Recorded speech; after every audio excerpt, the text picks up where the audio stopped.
네. 지금 보시는 것처럼 전체적으로 이 암호화폐 시장이 또 초록의 상승을 보이고 있습니다. 그래서 지금 제가 준비한 자료를 보여드리면 제가 오전에 준비를 했을 때만 해도 이 120K를 넘기지 못했었거든요. 보시는 것처럼 118.8K를 보이고 있었는데 지금은 또 이렇게 상승이 나오면서 120K를 넘기게 됐습니다. 그러면서 이 알트들도 좀 더 상승이 나오게 됐죠.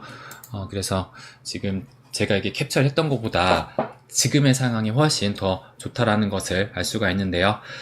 그러면 이제 오늘의 이야기를 본격적으로 좀 시작을 해보면은, 노마크님이 먼저 불장 시작인가요? 라고 말씀해 주시는데, 제가 이미 말씀드렸죠. 불장 시작이 된 것 같다 라고 해가지고, 제가 지난주 영상에서 줄곧 말씀을 드렸습니다. 그래서 지금은 아마, 불장을 향해서 가고 있는 것이 아닐까, 생각이 듭니다. 그래서 이제 시작을 해보면은 보시는 것처럼 새로운 역사를 계속 쓰고 있는 비트코인이라는 것을 여러분도 잘 아실 수가 있으실 것이고, 그 와중에서도 좀 이번 주가 기대되는 이유에 대해서 그 부분에 대해서도 좀 몇 가지를 정리를 했습니다. 그래서 그 이유에 대해서도 말씀을 드리면서 리플도 지금 상당히 괜찮은 흐름이 나오고 있잖아요. 그래서 조금 전에 히트맵을 보시는 것처럼 이제 2.92달러, 이제 3달러에 육박을 했어요. 그래서 이 정도로 이 리플이 지금 좋은 흐름이 나오고 있는데, 그렇다면 우리가 그토록 바랬던 이 두 번째 슈팅이 지금 나오고 있는 것일까? 이 부분에 대해서 또 저의 생각을 말씀을 드리면서 또 한 가지 좀 우려스러운 점은 무엇이 있는지 그 부분에 대해서도 말씀을 또 드리려고 합니다. 그러면 이제 하나씩 또 시작을 해보게 되면은 일단 주말장의 흐름부터 복기를 해볼게요. 그래서 지금 목요일부터 이렇게 계단식 상승이 지금 나오게 되면서 의미 있는 상승이 좀 나왔죠. 그래서 목요일이 아마 가장 그 상승폭이 길었던 것으로 제가 기억을 하고, 그 다음에 금요일까지도 상승세가 좀 이어지다가 이제 주말이 되니까, 그러니까 보통 이 주말장 같은 경우가 큰 변동성이 나오기가 좀 쉽지가 않잖아요. 그래서 아무래도 이제 세력들도 주말에는 쉬는지 주말 동안에는 큰 변동성을 보이지 않다가 통상적으로 한 일요일 저녁부터 이제 움직임이 나타나기 시작합니다. 그래서 이제 한국 시간으로 월요일 아침 7시부터 이제 본격적인 매크로가 또 다시 돌아가게 되거든요. 그래서 7시 이후로 어느 정도의 그 매크로가 돌아가면서 그 방향성을 좀 어느 정도 체크가 되잖아요. 그 이후에 또 본격적으로 그 움직임이 나타나게 되는데, 지금 어제 오늘의 그 움직임이 전형적인 그대로 좀 나타나지 않았나. 그러니까 어제 저녁부터 좀 움직이기 시작을 했거든요. 그러다가 이제 월요일 7시 그러니까 아침 7시가 넘어선 그때 이후로 이 매크로의 방향성을 어느 정도 좀 체크를 하니까 그 이후에 지금 또 상당한 움직임이 나왔잖아요. 그래서 제가 아침에 이걸 캡처를 했을 때만 해도 지금 현재 월요일, 그러니까 여기가 지금 거의 한 120K, 요 저항선으로 볼 수 있거든요. 그래서 여러 번 지금 그 두드리는 그런 흐름이 나왔었는데, 그래서 제가 이렇게 써놓은 것처럼 그 12만 돌파를 예상을 한다. 왜? 라고 말씀드리면서 그 12만 달러는 돌파는 이제 시간 문제다 라고 말씀을 드렸는데, 근데 제가 준비를 하는 사이에, 그러니까 영상을 키기 얼마 전에 바로 이렇게 또 슈팅이 나왔습니다. 그래서 결국에는 지금 이제는 이 12만 달러를 넘어섰다라는 것을 알 수가 있고, 그럼에도 불구하고 저는 이 추가적인 상승이 아직도 좀 더 나올 수 있다라고 보고 있거든요. 그렇다면 왜 그렇게 생각을 하는지 몇 가지를 좀 정리를 해서 준비를 했습니다. 그래서 하나씩 말씀을 좀 드리면, 일단 이 부분은 여러분도 이제 잘 아실 것 같아요. 이번 주가 크립토 위크라고 해가지고 정확하게는 7월 14일부터 18일까지, 그러니까 금요일이죠. 이제 5일간 이 크립토 위크를 시작되게 됐는데, 그렇다면 이 크립토 위크가 구체적으로 무엇이냐? 이게 크립토 위크가 그냥 코인너들 사이에서 나온 얘기냐, 아니면 이게 구체적인 어디 출처가 있는 것이냐, 아마 이 부분도 궁금하실 수가 있을 거예요. 그래서 제가 명확하게 좀 조사를 했습니다. 그래서 이것도 좀 보여드리면, 크립토 위크의 출처와 배경이라고 보시는 것처럼 이 얘기가 지금 어디서 처음 나오게 됐느냐, 미국의 하원 금융서비스위원 위원회의 의장 프렌치 힐이, 그러니까 공화당 아칸소의 공화당 의원이거든요.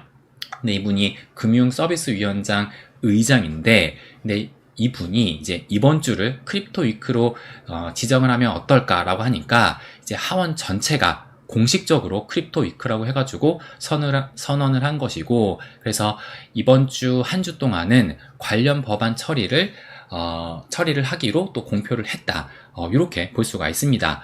그래서 이번 주 동안에 처리하는 그 법안이 요 세 가지로 볼 수가 있는데, 하나는 클라리티 액트. 그래서 요거 같은 경우가 이제 클라리티가 명확성이라는 뜻이잖아요. 그러니까 이 암호화폐 제도에 대해서 그 명확성을 가지는 법안이다 라고 생각을 해가지고 정확하게 CBDC가 어떤 일을 하고 또 CFTC는 어떤 일을 하는지 이 감독의 권한을 분리하는 그 법안을 이 클라리티 액트라고 볼 수가 있는 것이고, 그리고 이 지니어스 액트, 이게 여러분들이 많이 알고 계시는 그거잖아요. 그래서 요거 같은 경우는 보시는 것처럼 스테이블 코인 규제 법안이다 라고 또 볼 수가 있습니다. 그리고 또 하나는 안티 CBDC라고 해가지고 이제 CBDC 개발을 금지하는 법안. 그래서 이렇게 세 가지를 이번 주에 좀 처리를 해보자 라고 해가지고 크립토 위크를 지정을 한 것인데요. 그런데 이곳을 백악관에서도 언급을 했나요? 라고 보시게 되면은 백악관의 디지털 자산 정책 고문인 보 하인즈 역시 이 크립토 위크를 언급을 하면서 미국이 크립토 디지털 자산 리더로 자리매김하는 계기가 될 것이다 라고 얘기를 했다라고 합니다. 그래서 이 보 하인스가 요 사람이에요. 그래서 보시는 것처럼 되게 젊어 보이잖아요. 그래서 제가 찾아보니까 무려 95년 8월생이라고 합니다. 그러니까 95년이면은 올해 이제 30살 정도 되거든요. 그러니까는 와, 정말 이거 보면서 야, 30살, 제가 30살 생각을 해보면 완전 그냥 애기였을, 제가 그 은행에 이제 막 취업을 해서 얼마 안 됐을 딱 그때거든요. 근데 이 사람은 벌써 이 백악관에 들어가가지고 이 디지털 자산이 암호화폐 실무그룹 책임자를 딱 자리를 잡고 있는 거 보면서 와, 참 대단하다라는 생각이 또 들기도 했습니다. 그래서 어쨌든 이 백악관에서 메시지가 나왔다라는 얘기는 이 트럼프도 지금 이 크립토 위크를 지켜보고 있다라고 볼 수가 있는 것이고, 트럼프는 지금 모든 법안이 이제 상원 하원까지 다 통과를 해서 서명만을 하기를 기다리고 있잖아요. 그래서 아마 이 트럼프도 이번 한 주 동안 지켜보면서 어떠한 메시지를 낼 가능성이 좀 매우 높지 않을까 라고 또 생각이 듭니다. 그래서 이제 좀 정리를 해보면은 이번에 이 크립토 위크가 지정한 주체가 누구냐? 미국 하원 전원에서 특히 이제 금융서비스위원회, 아까 그 프렌치 힐 그 위원장의 그분을 시작으로 해가지고 미국 하원 전원이 지금 지정을 했다라고 볼 수가 있어서 이번 주 한 주 동안 그 시행이 되는 것이고, 그래서 클라리티, 지니어스, 그 다음에 안티 CBDC 법안 등 3대의 이 입법을 중점적으로 처리를 하겠다라고 하면서 이것이 갖는 의미가 무엇이냐? 최초로 의회가 크립토 전용 주간을 지정했다라는 점에서 그 상징성과 주목도가 높다고 볼 수가 있다. 이렇게 또 얘기를 합니다. 그렇기 때문에 지금 이번 한 주 동안은 좀 이 시장에, 그러니까 크립토에 대한 그 시장의 관심을 끌기에는 충분하지 않을까. 그렇기 때문에 이번 한 주 동안은 좀 큰 움직임이 나올 수가 있지 않을까. 저는 이렇게 또 예상을 합니다. 그렇다면 이제 세 가지 법안을 다루게 되는데, 그렇다면 이 세 가지 법안이 모두 이번 주에 좀 통과가 될 수 있을까? 요것이 또 궁금할 수가 있을 거예요. 그러니까 아무래도 좀 통과가 돼야지 의미 있는 또 결과가 나오는 것이기 때문에 이 세 가지 법안이 모두 통과가 될까? 요것을 또 생각을 해본다면은 일단 현재 이 법안들이 어디까지 진행이 됐는지 요것부터 파악을 해야 될 거예요. 그러면 먼저 이 클라리티, 이 암호화폐에 대해서 명확성을 주는 이 법안은 어디까지 진행이 됐느냐? 지금 보시는 것처럼 2025년 6월 23일이니까 얼마 안 됐어요. 그러니까는 지금 한 대략적으로 2주, 한 3주 정도 됐네요. 그죠? 그래서 하원을 먼저 통과를 한 것이고 아직 상원을 통과를 하지 못했습니다. 그리고 이제 지니어스 액트, 요 스테이블 규제 법안은 상원을 통과를 했고 이제 하원에서 이 통과를 남겨두고 있는 상황이고, 이 안티 CBDC 같은 경우도 작년 5월에 하원은 통과를 했거든요. 근데 아직까지 상원을 통과를 하지 못했어요. 그러니까 보면은 지금 어디는 상원을 통과하고 어디는 하원을 통과하고, 그러니까 서로 다르잖아요. 그래서 아직 이 미국 의회에 대해서 그 진행 상황을 잘 모르시는 분도 계실 것 같은데, 그래서 간단하게 말씀을 드리면 이게 상원, 하원, 그러니까 뭔가 뭐 위가 있고 아래가 있고 이렇게 생각 들기도 하지만, 뭐 그렇다고 해가지고 뭐 어느 방향성으로 가는 것이 아니라, 미국 같은 경우는 어디에서 이제 발의를 하느냐에 따라서, 그러니까 예를 들어서 하원에서 먼저 발의를 하면은 하원을 통과하고 이제 추후에 상원을 통과하게 되면서 그 다음에 이제 대통령 서면을 하게 되면 완전히 이 법안이 통과가 되는 거거든요. 그러니까 어디에서 먼저 발의를 했느냐에 따라서 이것이 상원에서 먼저 가고 하원으로 가고 대통령 서면까지 가고 이런 절차가 이어지는 것이기 때문에 약간씩 다르다라는 것을 알 수가 있습니다. 그래서 지금 딱 보시게 되면은 지니어스 액트 같은 경우가 지금 상원을 통과했고 또 이제 하원에 통과를 앞두고 있는 상황이기 때문에, 근데 제가 조금 전에 말씀을 드렸다시피 이 크립토 위크가 하원에서 지금 지정을 했다라고 말씀을 드렸잖아요. 그렇게 본다라면 일단 좀 하원에서 주도적으로 이 크립토 위크가 좀 진행될 가능성이 큰 만큼 이번에는 이 지니어스 액트가, 그러니까 지금 하원의 통과만 남겨두고 있는 상황이거든요. 그래서 지니어스 액트 같은 경우는 통과될 가능성이 좀 커 보일 수 있다라고 저는 생각이 듭니다. 그래서 진짜 그러니까 이 5일이라는 기간이 좀 짧다고도 볼 수는 있어요. 그래서 진짜 뭐 5일 동안, 그러니까 지금 이 본회의의 표결이 되기 전에 먼저 또 심사를 하게 되는 거거든요. 그래서 하원위원회에서 심사를 하게 될 텐데 이 심사를 하는 그 기간이 얼마에 걸리느냐에 따라서 이 표결로 이제 통과가 되느냐가 결정될 것 같아요. 그렇게 본다면 이번 주에도 가능성이 있지만 약간은 또 밀릴 가능성은 있다라는 것을 좀 봐야 될 것 같고, 그리고 나머지 법안 같은 경우는 일단 상원에 이제 하원은 다 통과가 됐고 상원의 통과를 남겨둔 것이기 때문에 요것에 대한 좀 기대치는 상대적으로 좀 낮아 보일 수 있지 않을까라고 생각이 듭니다. 그래서 어쨌든 이 상승장 때는 없던 호재도 만들어가지고, 그러니까는 특히 이제 이 자발트들이 없던 호재도 만들어가지고 억지로 이제 호재를 좀 짜내거든요. 그러면서 이 상승을 시키는 경향을 또 보이기도 하는데, 그런 측면에서 봤을 때는 이 지니엑스 액트 이 법안은 어쨌든 이 크립토 위크의 또 굵직한 이 스테이블 규제법이잖아요. 그래서 이것을 만약에 이 통과될 가능성이 좀 크게 보이기만 한다면 큰 호재로 좀 인식될 가능성이 있으면서 이것은 추가 상승의 방아쇠 역할을 또 하게 될 수도 있지 않을까라고 또 생각이 듭니다. 그래서 일단 크립토 이 위크를 이번 주에 또 시작하는 만큼 요것을 감안한다면 이번 주가 좀 상당히 기대될 수 있지 않나라는 또 생각이 듭니다. 그리고 이제 또 하나가 제가 지난주에도 말씀드렸죠. 이제 내일이에요. 15일 날.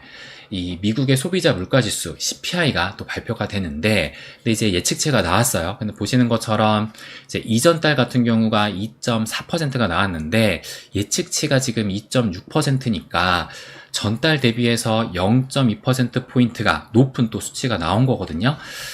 그렇게 본다라면 일단 이 물가가 조금은 올라갈 수 있다라는 것을 지금 이 예측치를 통해서 알 수가 있는 것이고, 그렇다면 이것은 이 시장이 아무래도 이 기대치가 좀 크지 않은 상황이다 라고도 볼 수 있을 것 같아요.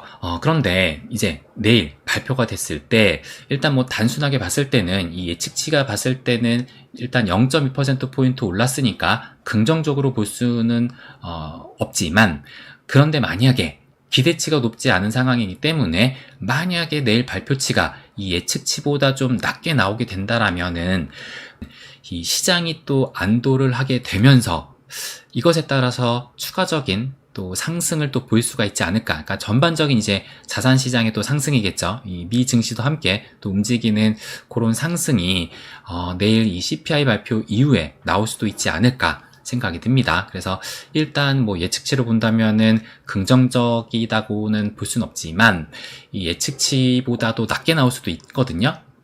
지난달 같은 경우가 그랬어요. 지난달 같은 경우도 지금 동일하게 이전 달과 비교해서 0.2%포인트가 올랐었는데, 근데 실제로는, 이제 0.1% 포인트 낮게 나왔죠. 예측치보다.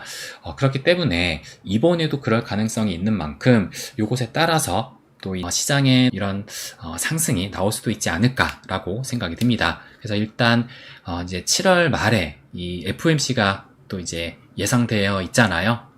그래서 그때 지금 금리 결정은 금리 동결에 아마 지금 93%인가? 제가 아침에 체크를 해보니까 93%로 금리 동결을 예상하고 있는데, 그래서 뭐 7월에는 큰 기대를 하지 않다 하더라도 이제 9월 달에 금리 인하가 어떻게 되느냐에 따라서 또 시장은 움직일 수가 있는 만큼 일단 내일 CPI 이 발표도 어떻게 되는지 좀 지켜봐야 되지 않을까라고 또 생각이 듭니다. 그리고 또 하나 제가 가지고 온 것이 여러분도 잘 아실 거예요. 지금 뭐 파월이 계속 이 압박을 받고 있잖아요. 누구의 압박을 받고 있느냐? 지금 보시는 것처럼 그 날짜가 7월 3일 날 이 트럼프가 파월 의장은 즉각적으로 좀 사임을 해야 된다라고 또 얘기가 나왔고, 그리고 7월 9일 그러니까는 뭐 지금 뭐 얼마 지나지 않아서 계속 이 트럼프는 뭐 사임해라 하고 있거든요. 그래서 7월 9일에도 파월이 즉각적으로 사임을 해야 된다.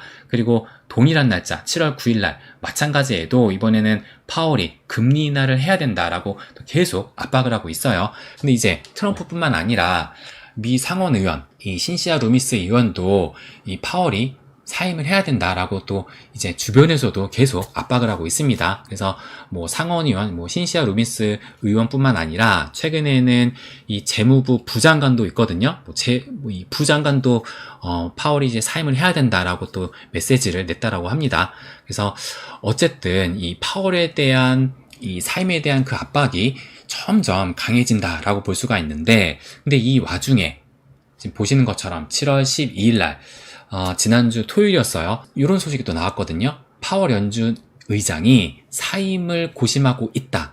그러니까 알아서 이제 물러나겠다라는 거죠. 근데 지금 요 기사 같은 경우가 보시는 것처럼 아직까지는 좀 찌라시다라고 볼 수가 있거든요. 그러니까는 지금은 루머 수준이긴 하지만, 근데 이런 얘기가 나온다라는 그 자체가 파월이 진짜 그냥 정말 이제 그 자리에서 물러날 가능성도 좀 어느 정도 있지 않을까. 그러니까 뭐 아니 땐 굴뚝에 연기 나랴 뭐 이런 말도 있잖아요. 그러니까 이 파월도 계속적으로 이제 이런 압박을 받느니 그냥 스스로 내려오는 길을 선택을 할 수도 있지 않을까라고 생각이 듭니다. 그러니까 이 트럼프 같은 경우는 이제 본인이 해임을 하는 것이 아니라 사임을 원하고 있거든요. 그러니까 계속 지금 뭐 사임에 대한 그런 압박을 하고 있는 것인데, 근데 이것은 그러니까 만약에 해임을 하게 되면은 이 트럼프가 연준 의장을 해임하게 된다. 그러니까 원래는 이제 이 연준 의장이 딱 그 임기가 보장이 되어 있는 것으로 볼 수가 있잖아요. 그래서 몇 가지 조항이 또 있긴 하지만 어쨌든 이제 그런 전례가 없는 만큼 만약에 이 트럼프가 해임하는 그런 스탠스, 그러니까 그런 이제 제스처가 보여지게 된다면 이 시장은 충격을 받게 되는데, 그래서 그거에 따라서 뭐 달러 가치가 또 폭락을 하면서 국채금리가 또 올라가게 된다라는 또 그런 데이터도 있더라고요. 그러니까 그렇게 되면 또 금리 인하의 가능성은 더 멀어지는 것이기 때문에 트럼프의 입장에서는 시장의 충격을 최소화하기 위해서라도 해임이 아닌 사임을 또 원할 것으로 생각을 합니다. 그런데 진짜 만약에 이 파월이 사임을 하게 된다면은 그러니까 이 트럼프가 파월이 사임을 했으면이라고 얘기를 하면서 이제 금리를 내릴 사람으로 앉힐 것, 그러니까 뭐 이렇게 얘기할 정도라면은 만약에 이제 파월이 사임을 하게 된다면 오래 걸리지 않아서 이 연준 의장을 바로 또 임명을 할 것이라고 예상이 됩니다. 그렇게 된다라면 일단 파월이 사임을 하게 된다면 그것에 따라서 단기 충격이 또 가해질 수는 있지만 그럼에도 불구하고 일단 뭐 지금 트럼프가 이렇게 공언을 한 만큼 금리를 내릴 사람으로 앉히겠다라고 얘기를 했잖아요. 그렇다면 이 시장은 파월이 사임하는 뭐 즉시는 아니다 하더라도 이제 일단 새로운 연준 의장이 앉게 된다면 이것에 따라서 유동성 확대에 베팅할 것으로 생각을 해서 이 시장은 또 상승으로 흐를 수 있지 않을까, 라고 저는 이렇게 예상을 합니다. 그래서 제가 지금 이제 세 가지로 또 정리를 해봤는데, 하나는 크립토 위크, 또 하나는 이제 내일 이 CPI 발표, 그리고 이 파월의 압박, 세 번째는 이 파월의 압박. 그래서 사임에 대해서 제가 말씀을 드렸어요. 근데 이 사임은 근데 이번 주에 안 나올 수도 있긴 합니다. 그러니까는 뭐 이것은 이번 주의 이슈라기보다는 지금 계속 이제 가져가고 있는 그 이슈거든요. 그래서 뭐 당장에 뭐 사임이 안 나올 수는 있지만 어쨌든 이것도 하나의 카드로서 좀 작용할 수 있다라는 부분을 말씀을 또 드리고 싶습니다. 그래서 어쨌든 좀 다이나믹한 한 주가 좀 되지 않을까라고 생각이 듭니다. 그러면 일단 현재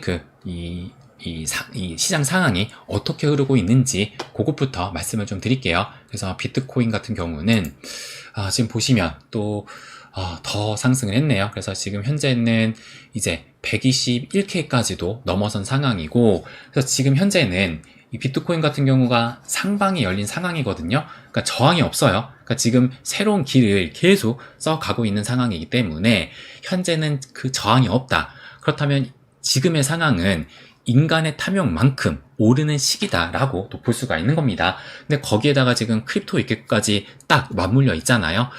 그렇기 때문에 과연 이번 주 한 주 동안 얼만큼 오르게 될지, 그래서 이번 주에 오르는 그 꼭대기 점이 이제 당분간은 또 이 저항대로 작용할 수가 있거든요. 그래서 최대한 좀 높게 형성을 하는 것이 좀 좋지 않을까 라는 또 생각이 듭니다. 그러면서 이제 비트코인 도미넌스도 체크를 해보게 되면은 보시는 것처럼 이 비트코인 도미넌스가 제가 이때 이 박스권을 말씀을 드리면서 65%를 깨고 내려오는 것이 중요하다라고 말씀을 드렸는데, 결국엔 깨고 내려오게 되면서 지금 이 박스권 하방을 이탈하게 되니까 이 하락 추세를 또 형성하고 있잖아요.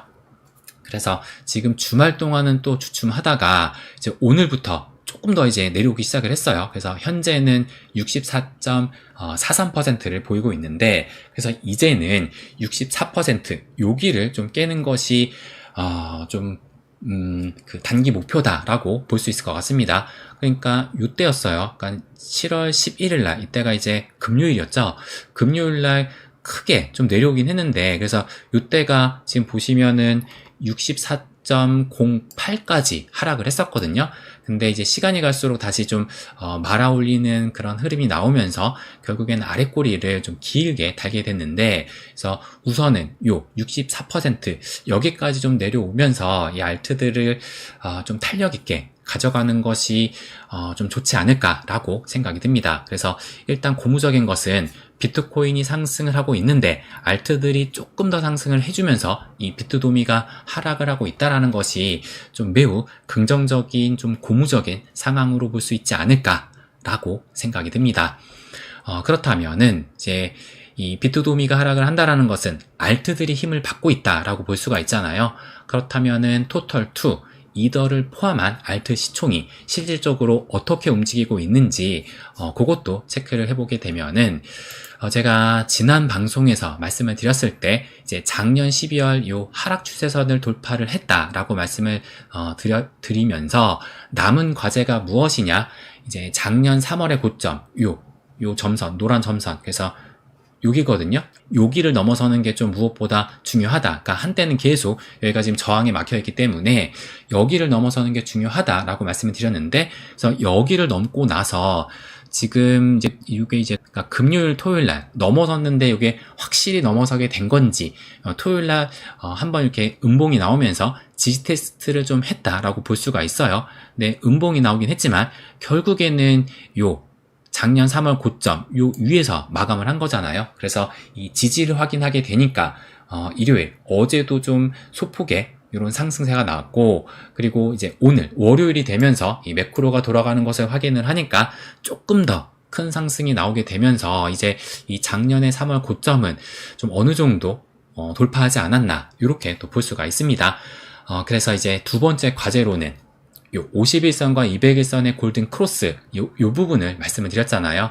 근데 지금 보시는 것처럼 51선과 201선이 거의 근접을 했어요. 그래서 아직까지는 맞닿지 못했는데, 그래서 현재 그 추세로 봤을 때는 이틀 안에는, 내일까지는 모르겠어요. 뭐 내일까지도 될 수 있지만 뭐 내일까지는 아니더라도 이틀 안에는 이제 골든 크로스가 나오게 되지 않을까. 그러면은 이제 보시면 요 데드 크로스가 3월에 나오게 되고 이제 뭐 내일이면 7월 15일 아니면 7월 16일 날 나오게 되는 거잖아요. 그렇다면 거의 한 4개월 만에 이제 골든 크로스로 전환이 되면서 이때도 이제 골든 크로스가 나오고 나서 이렇게 또 추가적인 상승이 나왔거든요. 그래서 이것도 하나의 중요한 시그널로 볼 수 있다.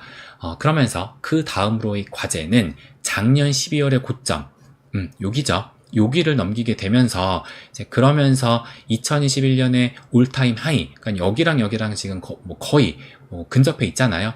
그렇게 된다면 여기만 넘어서게 된다면 여기까지도 충분히 넘어설 수 있는 상황이다라고 볼 수 있기 때문에 이 2021년 올타임 하이까지 좀 넘어서게 된다면 그때부터는 진정한 이 포모 영역에 들어가게 되지 않을까. 그래서 저는 이때부터는 지금 현재 이 역푸가 계속 또 발생되고 있잖아요. 그래서 아침에 확인을 했을 때도 한 마이너스 1% 정도 이 역푸를 보이고 있었는데 그런데 여기를 넘어가는 전후로 해가지고 이때부터는 긴푸가 좀 발생을 어느 정도 하지 않았을까라고 또 생각이 듭니다. 그래서 이때 만약에 그때가 되면은 이제 좀 긴장하고 봐야겠죠. 아무래도 이 시장은 또 환희에 막 차 있을 텐데 우리는 좀 긴장하고 봐야 될 시기다.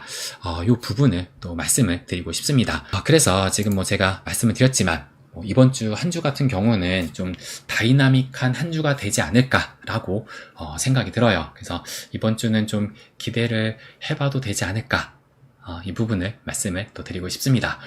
그래서 일단 제가 또 이제 준비한 이 비트코인과 장 상황을 전반적으로 좀 살펴보는 것은 여기까지로 좀 마무리를 하고 이제 다음은 이제 리플 또 말씀을 드릴 차례거든요.